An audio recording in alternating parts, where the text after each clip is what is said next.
Hello and welcome back everyone, Andy Bryan here from the Soul Pathway, and today within this video I wanted to speak with you about ego versus soul and how we can come into soul alignment and integration with ourselves when we look at the comparison of the two. And I start off the video by saying that often we see memes around the place where ego is seen as a bad thing, like we shouldn't have ego, and soul is the source of everything. And the truth is, ego is not a bad thing at all. Ego is a part of who we are. Ego is our conditioned behaviour, our programmed mind in many ways. But it is still a part of who we are. It still shaped us into the people we are today. So why should we neglect it and push it away from us? What we should do is, in many ways, from my perspective, is learn what parts of our ego serve us in terms of who we are as individuals and how we live our lives, and also those parts of our ego that have begun to fall away because they don't serve who we are, they don't serve our purpose and our mission in the world. And that's really important to identify, because when we look at our soul, often when we look within ourselves, we start to realise it's our soul that is calling us. Our soul is giving us the answers that we seek really in many situations in our lives. And recently within coaching sessions, I have been sharing an exercise about ego versus soul, so that people can come into alignment with who they are and the situations and experiences that they're facing in their lives. And this is coming up more and more prominently at the moment. So I really wanted to share this ego versus soul exercise so you can gain a level of understanding of what I'm talking about here.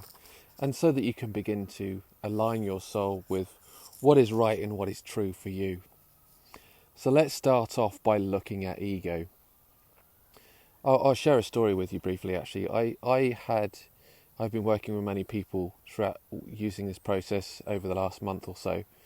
And what I love about this exercise is that when people really dig deep and they really go through it, what they tend to do is they write down all of their ego conditions around a situation or experiences in their lives, on what society's projections and perceptions of the situations are, or what it is that they're going through. And then what they begin to do is they write down all of what the soul is coming up for them, or what is coming up within their soul, because the soul is can be very much different than the answers that you will gather from the ego consciousness that you will be in some ways battling with, or you may be battling with. So let me go through this exercise. One of the ladies I worked with just recently, she shared a whole list of her ego conditions around the situation, and then she listed all of the thoughts and beliefs that were coming from her soul. And I loved the fact that she got completely bare and naked with her truth, because that is what's important. Stepping into your truth, stepping into what it is that you love and desire in your life, and going after that. But that can be in anything in life. That can be work situations, that can be love relationships and partnerships, that can be in anything that you do. So the exercise for you today is quite simple really. What I want you to do is first think about the situation, the experience that you're facing in your life at the moment.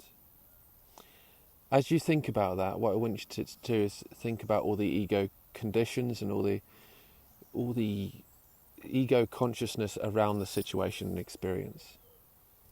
Because what you'll start to do is notice what is projected upon to you from other people's beliefs and ideas, or even societal or cultural beliefs. You start to realise that has shaped your beliefs around a situation, but it doesn't mean that it's true for you.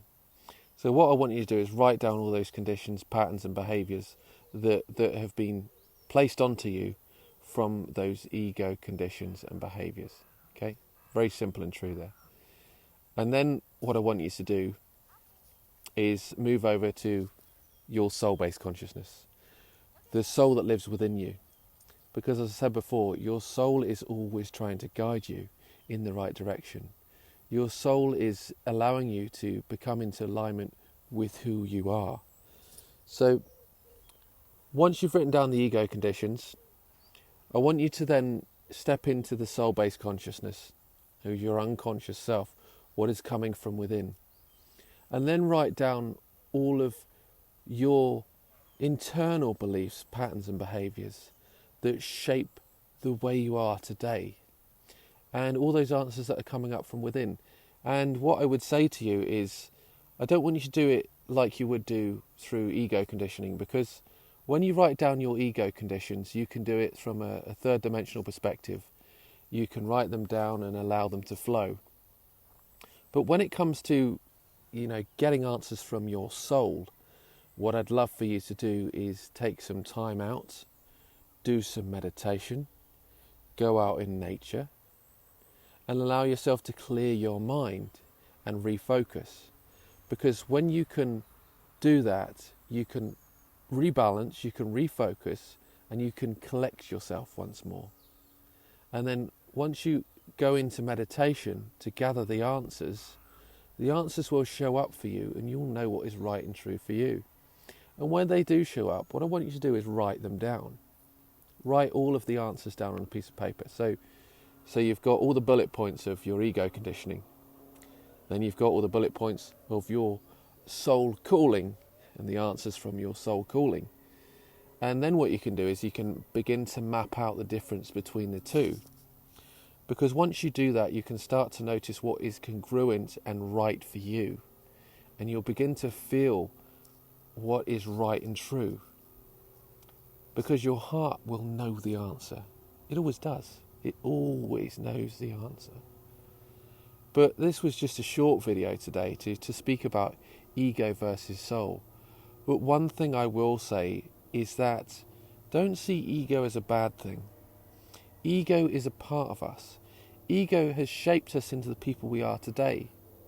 In many ways, the ego has been formed to protect us from the society and the world around us as we grow and evolve and transform. But as we step into who we are, we begin to step away from all those conditions and patterns that no longer serve us, so that we step into our soul purpose, who we truly are, and what is held within us.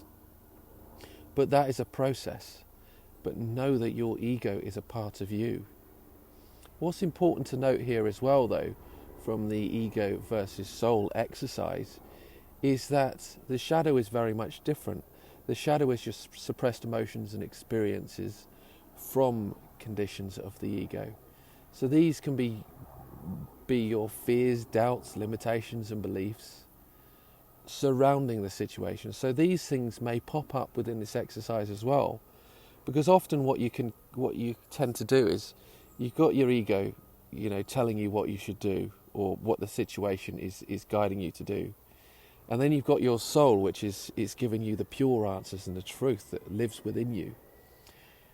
But then once you begin to correlate the answers, you tend to still, in many ways, battle with that ego that lives within, or that ego that is that thought inside your head, because the shadow is coming to surface because it brings up fear, doubts, limiting beliefs.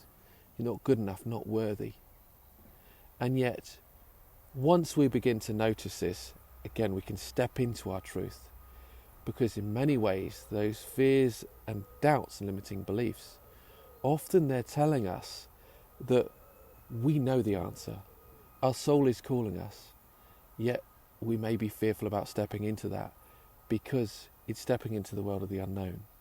But stepping into a beautiful and amazing and a magical world that exists around you. So that is my exercise today. I hope you have found it to be valuable and useful. If you have any questions or comments, as always, please leave it below this video. And if you want to share any of your, ego versus soul, outcomes, or what you've written down, please feel free to share it either in the comments below Or if you don't feel safe to do that, or you don't feel comfortable in doing that, feel free to email me. You can always email me at andy@awakenyoursoulpathway.com. And with that in mind, I often Soul Pathway, mentoring and coaching sessions to help guide and support you through some of the experiences in your life that you are facing, so that you can connect with your soul pathway, so that you can live your divine truth and step into that each and every day. I've got those mentoring sessions that we can do on a weekly or monthly basis. And obviously, if you want to find out more about those sessions and how I can support and help you, I'd love to be your guide and mentor through the challenges and obstacles that you may be facing in your life. But know, all of these challenges and obstacles are really forging you into the person that you are meant to be. Thank you for listening. Do look forward to hearing from you and seeing your comments. And I wish you all the best on your journey to awakening to your true self and soul pathway.